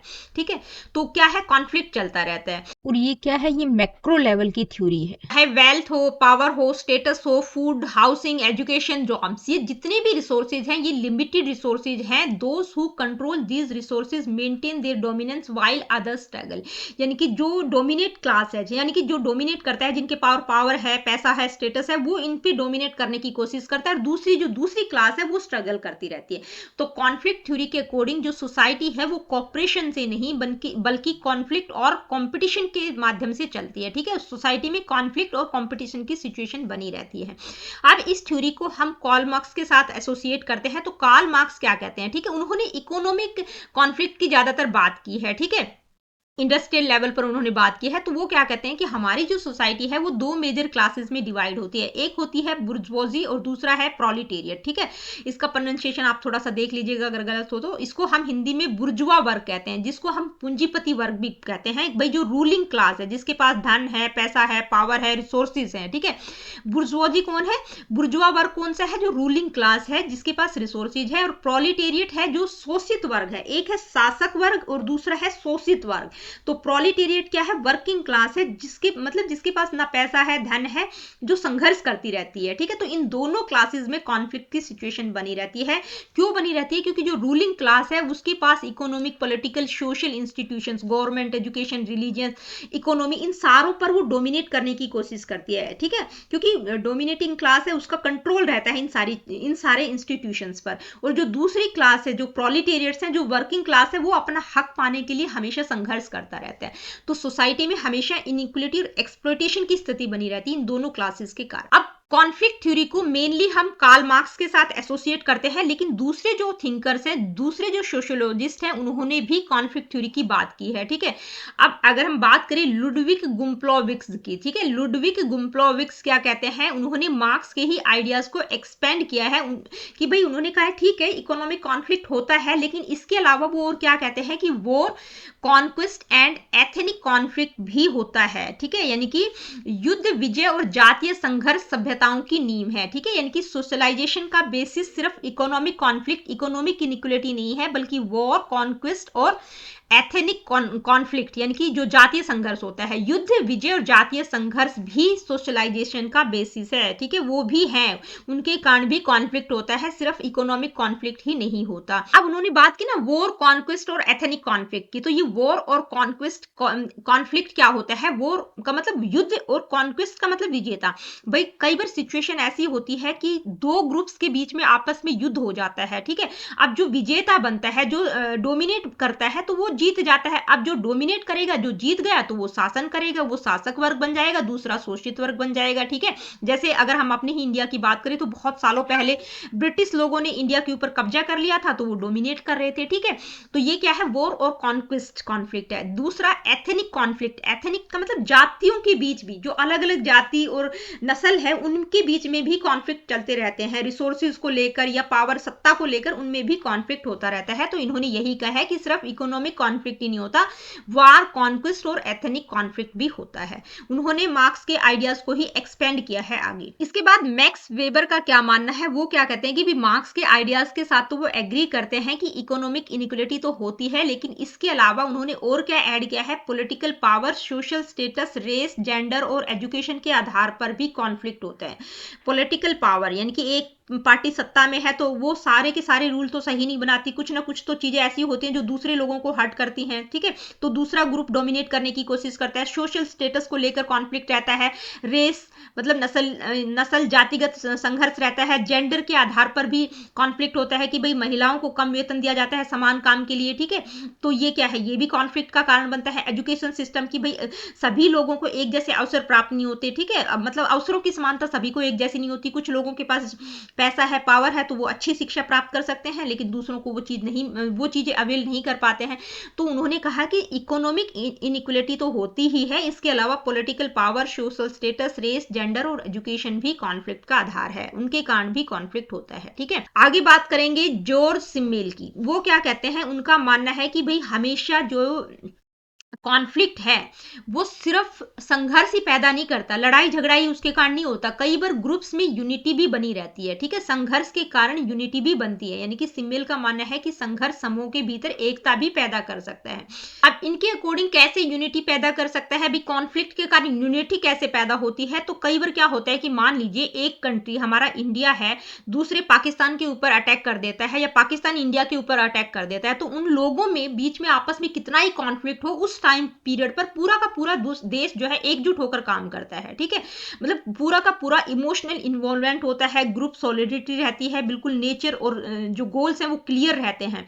ठीक है, तो क्या होता है ये यूनिटी को पैदा करता है। तो इनका यही मानना है कि भाई जो संघर्ष है वो हमेशा कॉन्फ्लिक्ट जो है यूनिटी भी पैदा करता है, लोगों के बीच में एकता भी पैदा करता है। कई बार देखा होगा कि जितने भी मजदूर लोग हैं, ठीक है, वो उनमें आपस में कितना ही कॉन्फ्लिक्ट हो वेतन वगैरह को लेकर, लेकिन जब उनकी यूनियन बनती है तो वो सारे एकजुट होकर काम करते हैं, शासक वर्ग के खिलाफ बिल्कुल एकजुट होकर आवाज उठाते हैं। तो ये इन्होंने यही कहा है कि भाई जो उनका मानना है कि संघर्ष समूह के भीतर एकता भी पैदा कर सकता है। ठीक है, conflict can reduce tension and prepare the way for cooperation, यानी कि संघर्ष कभी कभी तनाव कम करके भविष्य के समझौतों का मार्ग भी तैयार करता है। ये किसने कहा है, जॉर्ज सिमिल ने कहा है। इसके बाद बात करेंगे फ्रैंकफर्ट स्कूल की। तो ये फ्रैंकफर्ट स्कूल क्या है, आलोचनात्मक सिद्धांत की इनके द्वारा बात की गई है। तो 1930 और 40 के दशक के आसपास जितने भी जर्मन, ठीक है, जितने भी जर्मन फिलोसोफर्स थे उनको फ्रैंकफर्ट स्कूल का नाम दिया गया है, जिन्होंने क्रिटिकल थ्योरी को डेवलप किया है। ठीक है, वो क्या कहते हैं, उन्होंने जो है मार्क्सिस्ट प्रिंसिपल्स को ही और ज्यादा एलोबरेट किया है। ठीक है, उन्होंने इकोनॉमिक इनइक्वालिटी को एक्सेप्ट किया है और उन चीजों को ही और ज्यादा एलोबरेट किया है। तो क्रिटिकल थ्योरी का एम क्या है, इनका मानना था कि भी जो स्ट्रक्चरल इनइक्वालिटी है उसको आइडेंटिफाई करना है, यानी कि जो संरचनात्मक असमानताएं हैं उनको पहचानना है। जैसे एजुकेशन सिस्टम की अगर हम बात करें तो एजुकेशन सिस्टम यानी कि स्ट्रक्चर में ही इनइक्वालिटी है कि भाई अमीर लोगों को बहुत सारी सुविधाएं प्राप्त होती हैं, वो अच्छी शिक्षा प्राप्त कर सकते हैं, लेकिन गरीब लोगों को वो सारी सुविधाएं प्राप्त नहीं होती। ठीक है, एक्सप्लेन करना क्या सही है क्या गलत है सोसाइटी में, उस चीज को एक्सप्लेन करने की बात इन्होंने की है। Identify agents of social change, यानी कि समाज में किस तरह से चेंज लाया जा सकता है, उसके क्या क्या एजेंट्स हो सकते हैं उनको आइडेंटिफाई करना। जैसे एजुकेटेड सिटीजन्स हो गए, सोशल मूवमेंट्स के द्वारा भी समाज में चेंज आता है कि बहुत सारी इनइक्वालिटी फैली हुई है, तो बहुत सारे जैसे छात्र मिलकर उनको लग रहा है कुछ गलत हो रहा है तो आंदोलन करते हैं। वीमेन एम्पावरमेंट के लिए भी बहुत सारे मूवमेंट्स होते हैं। ठीक है, वीमेन्स को लेकर भी बहुत सारी चीजें होती हैं, तो वहां पर भी जो भी आंदोलन होते हैं, वीमेन मूवमेंट हो गए या छात्र संघ हो गए, तो ये सारे क्या है, एजेंट हैं चेंज के। इनको आइडेंटिफाई करना कि भाई समाज में किस तरह से चेंज लाया जा सकता है, और गोल्स प्रोवाइड करना सोशल ट्रांसफॉर्मेशन के लिए, सामाजिक परिवर्तन के लक्ष्य देना। ठीक है, यानी कि एक न्यायपूर्ण, समान और लोकतांत्रिक समाज की दिशा तय करना। ठीक है, यानी कि सोशल ट्रांसफॉर्मेशन के लिए गोल्स प्रोवाइड करना कि भाई जहां पर एजुकेशन सभी के लिए समान हो, बोलने की अभिव्यक्ति हो, स्वतंत्रता हो। ठीक है, कि आपको अपने विचारों को अभिव्यक्त करने की स्वतंत्रता होनी चाहिए, सामाजिक न्याय होना चाहिए, ऐसा हो कि भाई समाज में किसी प्रकार की कोई इनइक्वालिटी ना हो। तो इन्होंने स्ट्रक्चरल इनइक्वालिटी को डिफाइन किया और उसको किस तरह से उनके आधार पर जो स्ट्रक्चरल इनइक्वालिटी है उसको किस तरह से दूर किया जा सकता है कि एक ऐसा समाज जहां पर किसी के साथ भी कोई किसी प्रकार का भेदभाव ना हो। इसके बाद बात करेंगे कुछ और मॉडर्न डेवलपमेंट हुआ, यानी कि और आधुनिक विस्तार हुआ उसके बाद, यानी कि मार्क्स ने तो जो बात की उसको और ज्यादा एलोबरेट किया गया लोगों के द्वारा, उन्होंने अपने अपने व्यूज जोड़े। तो दूसरी क्या है, फेमिनिस्ट थ्योरी। ठीक है, ये किसके द्वारा दी गई है, चैफ्टेस के द्वारा। तो चैफ्टेस क्या एक्सप्लेन करती है कि भाई gender inequality using conflict principles, यानी कि कॉन्फ्लिक्ट के प्रिंसिपल्स में वो जेंडर इनइक्वालिटी की बात करती हैं कि जो लैंगिक असमानता है उसके कारण संघर्ष हो रहा है, उसको वो डिफाइन करती है। वो क्या कहती है कि she argued that institutions and norms maintain male dominance and these structures must be change, यानी कि उन्होंने कहा कि जो जेंडर इनइक्वालिटी है उसमें मेल का डोमिनेंस है, यानी कि पुरुषों को जो अधिकार दिए गए हैं वो प्राकृतिक नहीं है बल्कि वो समाज के द्वारा निर्मित किए गए हैं। ठीक है, समाज ने उनको डोमिनेट करने की पावर दी है। तो ये जो स्ट्रक्चर है इसमें चेंज होना चाहिए कि भाई मेल क्यों डोमिनेट करे, वीमेन के पास ये पावर क्यों नहीं है। ठीक है, तो उन्होंने यही कहा है कि जो इंस्टीट्यूशन और नॉर्म्स है जिसमें मेल का डोमिनेंस है उस स्ट्रक्चर को चेंज किया जाना चाहिए। इसके बाद है क्रिटिकल रेस थ्योरी। तो ये थ्योरी क्या कहती है कि जो इनइक्वालिटी है वो किसके थ्रू अराइज होती है, race, racism, white privilege, power and wealth. ठीक है, यानी कि रेस, रेसिज्म, नस्लवाद, विशेष श्वेत विशेष अधिकार, कुछ लोगों को तो जन्म से ही बाय बर्थ मतलब वो सारी चीजें मिली हुई होती है, तो उसके कारण भी कॉन्फ्लिक्ट अराइज होता है, पावर के कारण, वेल्थ के कारण। ठीक है, तो ये race, racism, white privileges, power और वेल्थ को इनइक्वालिटी का कारण मानती है, कॉन्फ्लिक्ट का कारण कल्याण मानती है। अब इस थ्योरी की कुछ बेसिक अजम्पशंस हैं, 4 बेसिक अजम्पशंस हैं, उनको हम समझेंगे वन बाय वन। क्या क्या है? कॉम्पिटिशन, यानी कि कॉन्फ्लिक्ट थ्योरी की अजम्पशन क्या है? कॉम्पिटिशन, रिवोल्यूशन, स्ट्रक्चरल इनइक्वलिटी और चौथा है वार। ठीक है, इनको हम वन बाय वन समझेंगे। सबसे पहले हम कॉम्पिटिशन की बात करते हैं। तो पहला अजम्पशन क्या है? कॉम्पिटिशन, यानी कि सोसाइटी कॉम्पीट करती है किसके लिए? लिमिटेड टेंजिबल और इनटेंजिबल रिसोर्सेज के लिए, क्योंकि सोसाइटी में जितने भी टेंजिबल और इनटेंजिबल रिसोर्सेज है, टेंजिबल रिसोर्सेज का मतलब जिनको, जो फिजिकल हैं, ठीक है, जिनको आप छू सकते हैं, देख सकते हैं, काउंट कर सकते हैं, ठीक है, जो मूर्त हैं।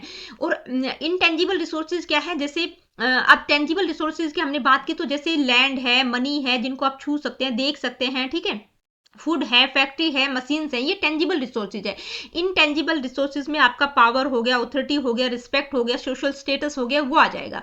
तो जितने भी, चाहे वो टेंजिबल रिसोर्सेज हो, इनटेंजिबल रिसोर्सेज हो, सोसाइटी में उनको लेकर कॉम्पिटिशन, कॉन्फ्लिक्ट की स्थिति बनी रहती है। ठीक है, चाहे वो इकोनॉमिक कॉम्पिटिशन हो, पॉलिटिकल कॉम्पिटिशन हो या सोशल कॉम्पिटिशन हो। ठीक है, यानी कि इकोनॉमिक कॉम्पिटिशन में आप प्रॉफिट लॉस की बात हो रही है, पॉलिटिकल में पावर की बात हो रही है, सोशल में स्टेटस और एक्सेप्टेंस की बात हो रही है, तो सोसाइटी में कंपटीशन, कॉन्फ्लिक्ट की स्थिति बनी रहती है। इसके बाद सेकंड अजम्पशन है रिवॉल्यूशन। देखिए, जब इनइक्वलिटी और एक्सप्लॉइटेशन बहुत बड़े लेवल पर बढ़ जाता है, बहुत ज्यादा एक्सट्रीम हो जाता है, तो दो क्लासेस जो है, एक शासक वर्ग और दूसरा है शोषित वर्ग। ठीक है, यानी कि जो प्रोलिटेरिएट वर्ग है उसको हम शोषित वर्ग बोलते हैं। तो जो सुप्रेस्ड ग्रुप है, जो दबे हुए लोग हैं, जो प्रोलिटेरिएट्स हैं, वो डोमिनेंट क्लास के प्रति, जो पूंजीपति वर्ग है, उसके खिलाफ आवाज उठाते हैं, जिसके कारण रिवॉल्यूशन होता है, बहुत बड़े लेवल पर क्रांति होती है, जिसके कारण मेजर सोशल चेंजेस होते हैं। ठीक है, इसके बाद थर्ड अजम्पशन है स्ट्रक्चरल इनइक्वलिटी, यानी कि स्ट्रक्चरल इनइक्वलिटी का मतलब संरचनात्मक असमानता, स्ट्रक्चर में ही इनइक्वलिटी है।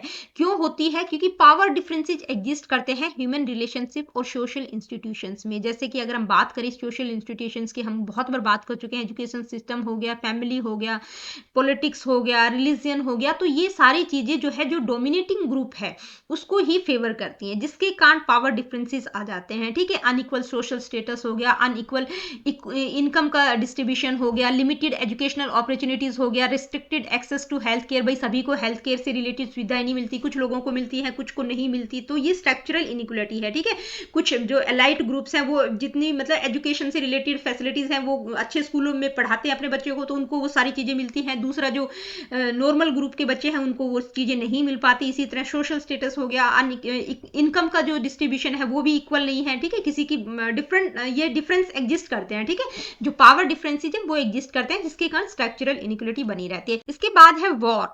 फोर्थ अजम्पशन क्या है? वॉर। वॉर क्या करता है? यूनिफाई करता है ग्रुप्स को, या हम कह सकते हैं सोसाइटीज को रीस्ट्रक्चर करने का काम करता है। क्योंकि जब रिवॉल्यूशन और स्ट्रक्चरल इनइक्वलिटी बहुत एक्सट्रीम लेवल पर हो जाती है, तो लास्ट में क्या होता है? वॉर। तो कॉन्फ्लिक्ट थ्योरी वॉर को एक स्ट्रगल के रूप में देखती है कि भाई जब चीजें बहुत एक्सट्रीम लेवल पर हो जाती हैं तो वो युद्ध का रूप ले लेती है। जैसे कि हमने देखा भी हुआ है, फर्स्ट वर्ल्ड वॉर हुआ, सेकेंड हुआ, तो मतलब चीजें बहुत एक्सट्रीम लेवल पर बिगड़ जाती हैं, तो उसके बाद वॉर होता है। वॉर के बाद जो सोसाइटीज हैं वो रिस्ट्रक्चर होती है, उनमें चेंजेस आते हैं। ठीक है, तो अलग अलग टाइप के वार हो सकते हैं, जैसे सिविल वार हो गया, इंटर स्टेट वार हो गया, नेशन से रिलेटेड वॉर होते हैं, एक देश और दूसरे देश के खिलाफ युद्ध होते हैं, गुरिल्ला वार हो गया। ठीक है, ब्रॉडर स्किर्मिसेज हो गया। ब्रॉडर स्किर्मिसेज का मतलब जो लो इंटेंसिटी कॉन्फ्लिक्ट्स होते हैं स्टेट्स के बीच में, तो वो भी एक वॉर के रूप में ही हम देखते हैं। तो वॉर क्या करते हैं? यूनिफाई करते हैं, रिस्ट्रक्चर करते हैं सोसाइटीज को। तो ये कॉन्फ्लिक्ट थ्योरी की 4 मेजर अजम्पशंस है। कौन कौन सी? कंपटीशन, रिवॉल्यूशन, स्ट्रक्चरल इनइक्वलिटी और चौथा है वॉर। ठीक है, इसके बाद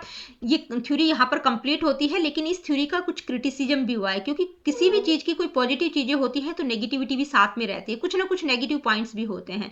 तो इसके क्या क्रिटिसिज्म क्या हुआ है? Over emphasise conflict, ignore stability and cooperation. भाई इसमें सिर्फ कॉन्फ्लिक्ट संघर्ष की बात की गई है। ठीक है, कि दो ग्रुपों में या हर तरह के संघर्ष की बात की गई, लेकिन जो सोसाइटी है उसमें हर टाइम संघर्ष ही नहीं चलता रहता है। जैसे फैमिली है, हर टाइम इसमें कॉन्फ्लिक्ट नहीं रहता है, स्टेबिलिटी भी रहती है, कॉपरेशन भी रहता है, लोग मिलजुल कर प्यार से रहते हैं। ठीक है, तो ये ओवर इम्फसाइज किया गया है कॉन्फ्लिक्ट पर।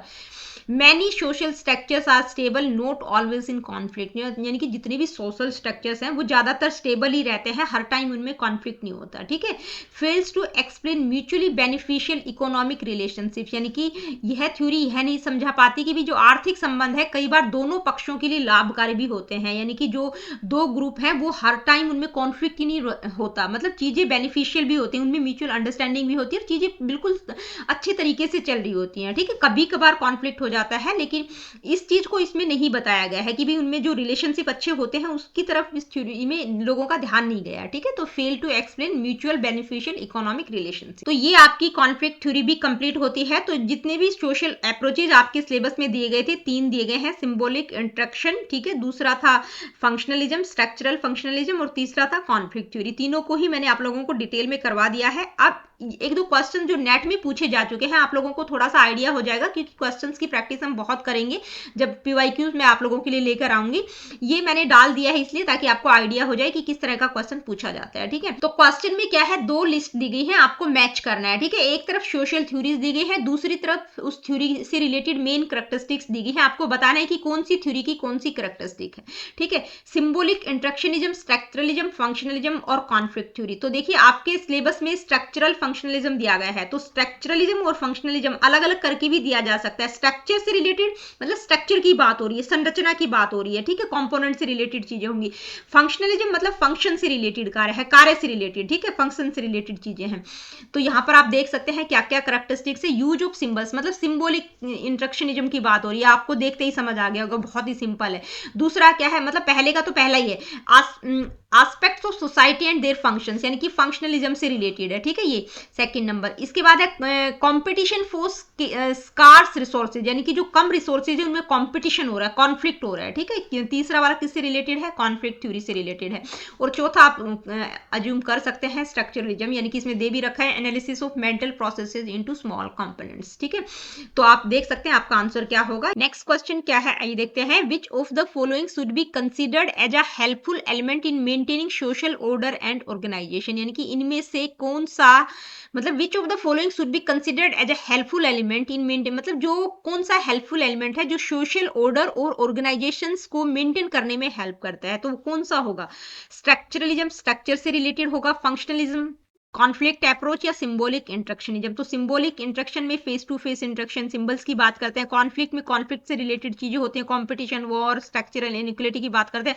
तो क्या होगा, कौन सी चीज, मतलब सब चीजें प्रॉपर तरीके से मेंटेन होनी चाहिए, तो क्या होगा, फंक्शनलिज्म हो गया, ठीक है, यानी कि सोशल ऑर्डर और ऑर्गेनाइजेशन को मेंटेन करने में हेल्प करेगा, क्या करेगा, फंक्शनलिज्म। तो दोस्तों ये था आज का टॉपिक, सोशियोलॉजी का पहला टॉपिक था, यानी कि सोशियोलॉजिकल अप्रोचेज में आपके 3 अप्रोचेज दिए गए हैं, सिंबॉलिक इंट्रैक्शनिज्म, स्ट्रक्चरल फंक्शनलिज्म और कॉन्फ्लिक्ट थ्योरी, ठीक है। ये 2 क्वेश्चन मैंने इसलिए इंक्लूड कर दिए क्योंकि ऑलरेडी नेट के एग्जाम में पूछे जा चुके हैं। तो दोस्तों आज की वीडियो में इतना ही, मिलती हूँ आप लोगों से अपनी अगली वीडियो में। अगली वीडियो में सोशियोलॉजी का ही नेक्स्ट टॉपिक हम डिस्कस करें। तो मिलती हूँ आप लोगों से अपनी अगली वीडियो में। Really good, take care of yourself. देखिए वीडियो सेशंस आप लोगों के लिए हेल्पफुल है तो लाइक शेयर और चैनल को सब्सक्राइब आप कर सकते हैं। किसी प्रकार का क्वेश्चन, क्वेरीज, फीडबैक आपका है, do comment in the comment section.